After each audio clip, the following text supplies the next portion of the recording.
कि प्रभु ये भीड़ कहाँ जा रही है, इतने लोग, लाखों नहीं करोड़ों। शंकर जी बोले जा रहे हैं सब लोग कुंभ नहाने। तो पार्वती मैया बोली अरे ये तो सब बड़े पुण्यात्मा हैं।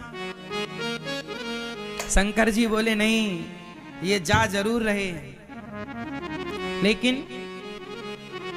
ये देखने और दिखाने जा रहे हैं।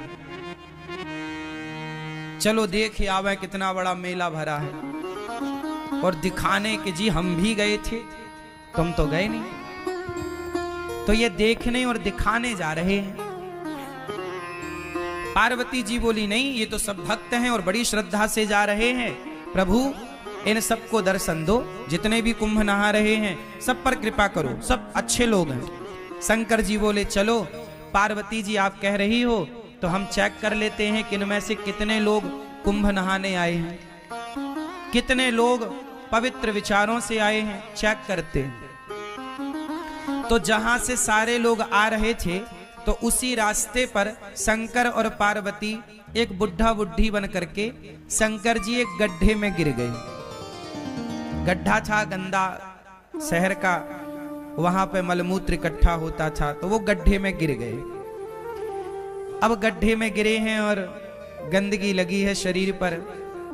माता पार्वती बूढ़ी सी बन गई। ओ जो गुजरते जाएं, ओ बहन, ओ मैया, ओ भैया, हमारे पति गिर गए हैं, थोड़ा बचा लो, हमारे पति की मदद करो,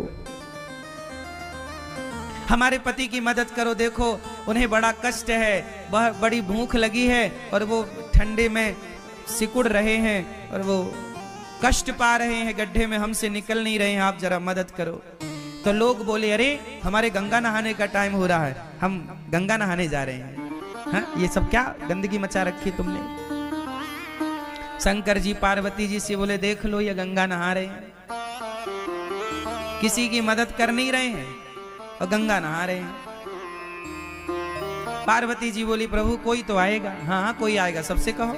अब पार्वती जी सबसे कह रही हैं भैया हमारे पति जरा कष्ट में हैं, जरा गिर गए हैं, जरा उठाओ, जरा इनकी दवाई कराओ, जरा इनका ख्याल रख लो, हमसे भी चला नहीं जा रहा है।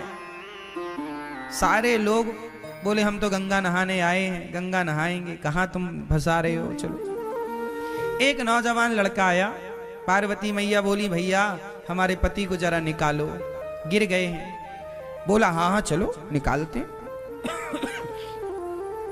वो आया शंकर जी की मदद करने। शंकर जी की जब मदद करने आया तो शंकर जी बोले भैया यदि तुम हमें निकालने के लिए इस गड्ढे में आओगे तो हम तो निकल जाएंगे, पर तुम फंस जाओगे। तो वो नौजवान बोला अच्छा हम फंस जाएंगे? हाँ फंस जाओगे। तो बोला अच्छा एक काम करो फिर तुम ही फंसे रहो, हम जा रहे हैं। वो नौजवान वहां से चला गया। कौन फंसे? पार्वती जी देखती रही, कोई नहीं आया। आखिरी में कोई एक सज्जन आए, एक सदगृहस्थ आए, पति पत्नी।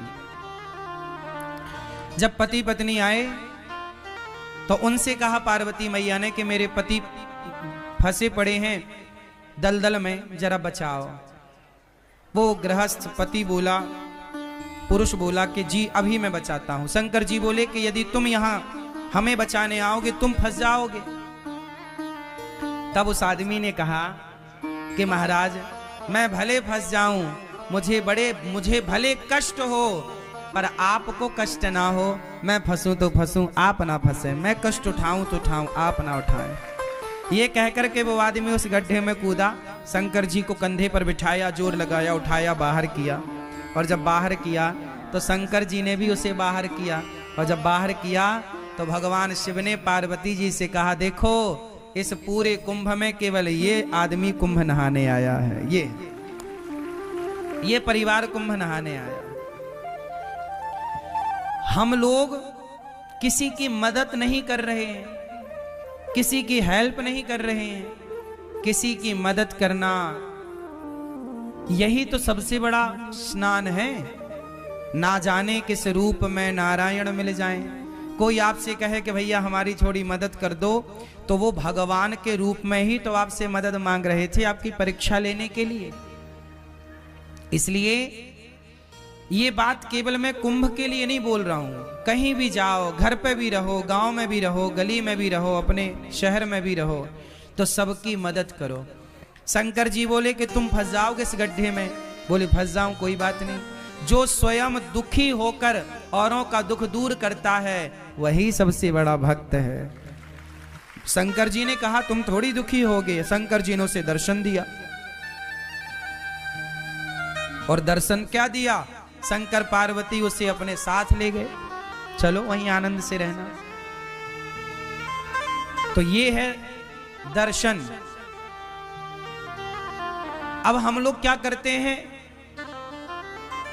कहीं भोजन बट रहा है, प्रसाद बट रहा है, तो हम स्वयं आगे होकर के अपना लेते हैं और दूसरे की थाली में धक्का लगे तो लगे, उसका गिरे तो गिरे, हमें मिलना चाहिए। मोर पेट हाहू मैं ना देहो काहू। आदमी ये नहीं चाह रहा है कि पहले तुम ले लो, नहीं नहीं, पहले हम। और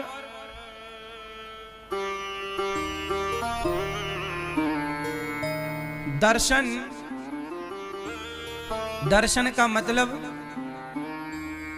लोग समझ ही नहीं रहे। धाम में आओ ना, प्रयाग जी में आओ, वृंदावन आओ, यमुना जी आओ, अयोध्या जी जाओ, जहां भी जाओ वहां क्या करना चाहिए। अच्छा ये बताओ, गंगा जी में जब आप डुबकी लगाए तो किस तरफ मुंह करके डुबकी लगाए? स्नान कैसे करना चाहिए? सुनो, स्नान करने की भी एक विधा है। तीर्थों में स्नान कैसे करना चाहिए? सुनो, सबसे पहले गंगा जी जाओ, तो जाओ कैसे पहले ये समझो। अपने कमरे में ही फ्रेश होकर के आधा स्नान अपने कमरे में कर लो। फ्रेश हो जाओ, थोड़ा आधा स्नान कर लो, क्योंकि गंगा अपने आप में एक मंदिर है। गंगा अपने आप में कौन है? मंदिर। तो मंदिर में हम बिना नहाए जाते हैं कि नहा कर? तो गंगा जी जाने के पहले अपने कमरे में मलमूत्र से निवृत्त होकर के मंजन ब्रश कर लो, कमरे में यहीं पे जो व्यवस्थाएं हैं तंबू में, और स्नान कर लो आधा, क्योंकि शौच करने के बाद नहाना चाहिए। तो कमरे में आधा नहा लो, जो कपड़े पहनकर शौच करो वो कपड़े गीले करना चाहिए, वही कपड़े पहनकर नहीं। तो शौच करने के बाद नहा लो आधा, फिर नहा करके आप फिर गंगा जी जाओ, नहा करके आधा नहा लो, फिर गंगा जी जाओ पवित्र हो करके, फिर वहां जाके सबसे पहले गंगा मैया को प्रणाम करना चाहिए। जाके ये नहीं सीधे पांव डाल दे, नहीं, सबसे पहले गंगा जी के पास बैठ के हाथ से गंगा मैया का पहले तो मस्तक झुकाकर गंगा मैया को प्रणाम करो, फिर हाथों से थोड़ा जल उठाकर सबसे पहले अपने मस्तक पर डालो।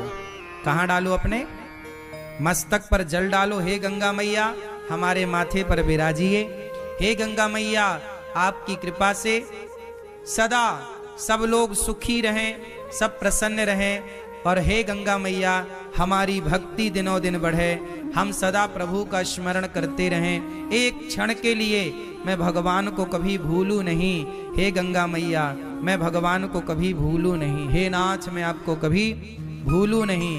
हे गंगा मैया आखिरी सांस तक मैं आपका दर्शन करने आती रहूं, अपने पांव से चलकर अपनी आंखों से आपको देखती रहूं, और आपकी कृपा से आपका दर्श परस करते, भगवान का नाम सुनते सुनते, भगवान की कथा सुनते सुनते मेरे प्राण जाए मैया, यही वरदान दो।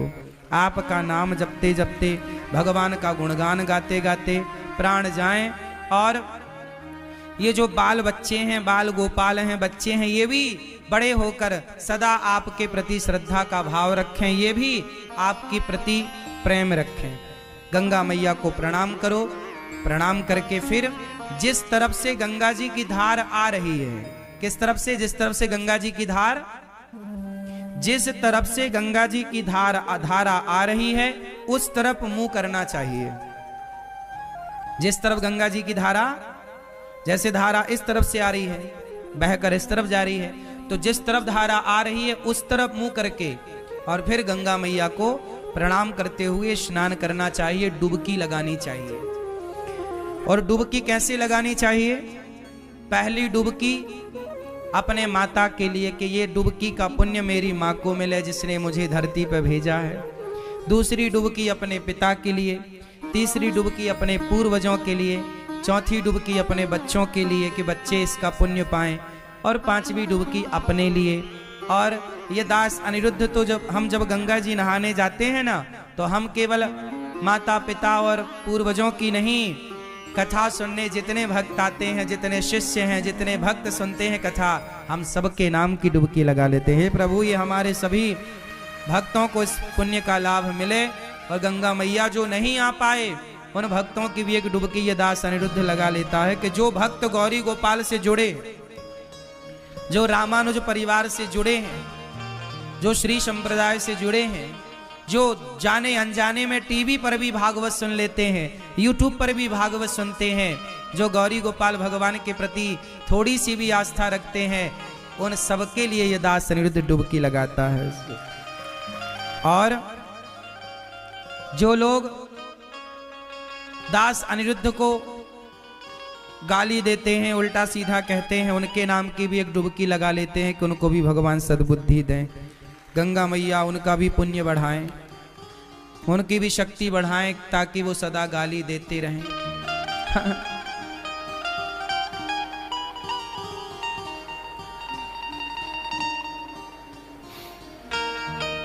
क्योंकि बैलेंस बना के चलना चाहिए ना। यदि आपको अच्छा कहने वाले लोग हैं तो आपको बुरा कहने वाले लोग भी होंगे, इसलिए आप लोग घबरा जाते हैं कि मुझे बुरा कह दिया। लेकिन ये दास अनिरुद्ध उन बुरा कहने वाले लोगों के नाम की भी गंगा जी में एक डुबकी मार लेता है कि भैया उनका भी भला हो। वो बुरा सोचें, हम बुरा क्यों सोचें? यदि आपने बुरा सोचा हमारे लिए और हमने भी आपके लिए बुरा सोचा, तो फिर आप में और हम में अंतर क्या रह जाएगा? आप कितना भी बुरा सोचिए हमारे लिए, पर हम कदापि कभी बुरा नहीं सोचेंगे किसी के लिए। आप सोच रहे हैं वो आपके संस्कार हैं, जो हम सोचेंगे वो हमारे संस्कारों का परिचय होगा। हम क्यों पाप ला दें? आप दीजिए गालियां, हम थोड़ी देंगे। आप अपना स्वभाव का परिचय दे रहे हैं, हम अपने स्वभाव का परिचय दे रहे हैं। जो व्यक्ति स्वप्न में भी, सपने में भी किसी का बुरा नहीं सोचता ना मेरी माँ, तुम दिल के साफ बनो बस यहाँ से। जिस दिन तुम यहाँ से सच्चे हो जाओगे ना, दुनिया साथ दे ना दे, भगवान साथ देते हैं मेरी माँ।